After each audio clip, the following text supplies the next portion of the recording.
Today is April 21st, 2025, and you're listening to Space News First Up. Did you know Space News now has 6 newsletters? We recently added an audio, video, and live events newsletter and are now launching our bi-weekly China report.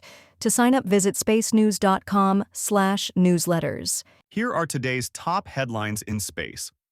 The National Reconnaissance Office has now placed more than 200 satellites into orbit in 2 years following a launch Sunday. China launched 6 experimental satellites late Friday. A Dragon cargo spacecraft, with more crew supplies and fewer science payloads than usual, is on its way to the International Space Station.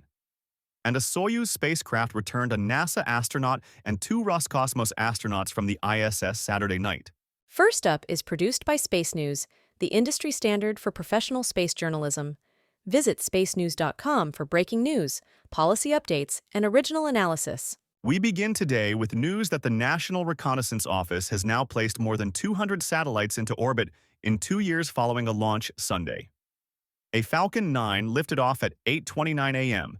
Eastern from Vandenberg Space Force Base in California, deploying an unspecified number of satellites in the 10th launch for the NRO's proliferated architecture.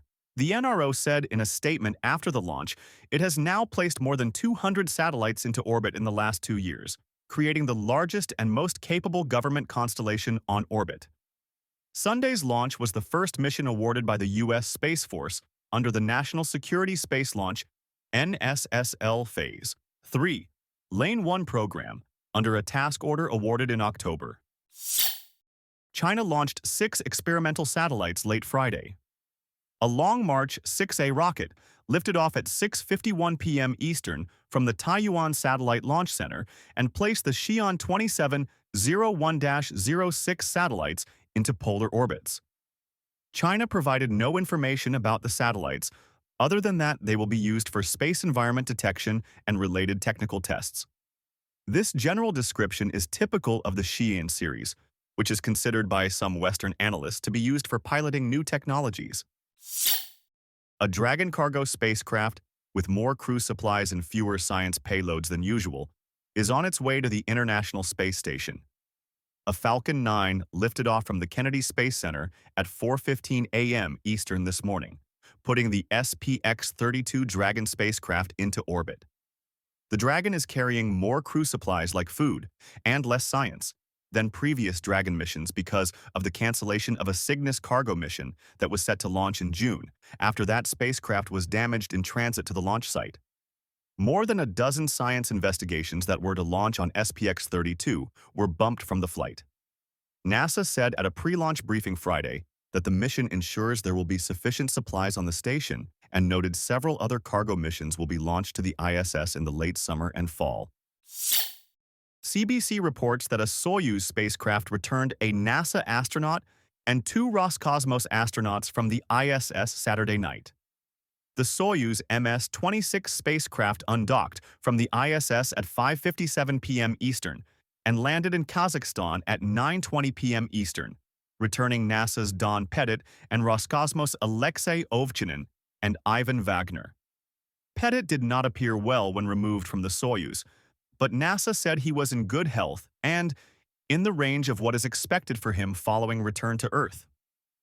The 3 spent 220 days in space, and Pettit, who turned 70 years old on Sunday, has racked up 590 days in space over his career.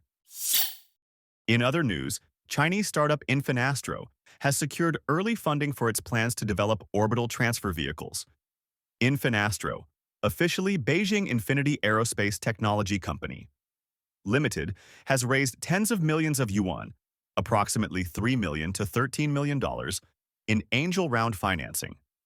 The funding will support research and development of the company's Spacebus series of orbital transfer vehicles and accelerate China's commercialization of on-orbit services. States are jockeying to host NASA's headquarters, but the prize may be smaller than they envision. Members of the Texas congressional delegation sent a letter to President Trump last week, asking him to move NASA headquarters to the Johnson Space Center. That follows efforts by Florida and Ohio to lure the headquarters to their states. NASA currently has about 2,500 people at the agency's headquarters in Washington, in a building whose lease expires in 2028. The agency is working on a reorganization plan that could move some functions to several other field centers. Acting Administrator Janet Petro said earlier this month that even if the headquarters moved, the agency would retain a presence in Washington, including the office of the administrator. The Times of India reports that India's SpaceX mission has completed a second docking in orbit. Government Minister Jitendra Singh said Monday that the two spacecraft successfully docked in orbit, but neither he nor the Indian Space Agency ISRO released details about the docking, including the exact time. SpaceX, or Space Docking Experiment, launched last December and completed a successful docking in mid-January, undocking about 2 months later. The mission is testing key technology needed for India's human spaceflight program and its Chandrayaan-4 lunar sample return mission.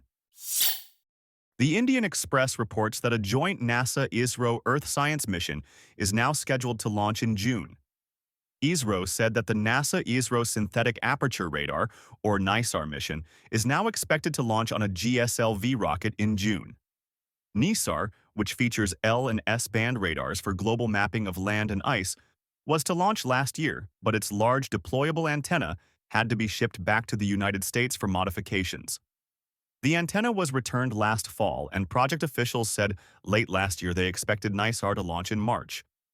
ISRO did not disclose what caused the slip to June.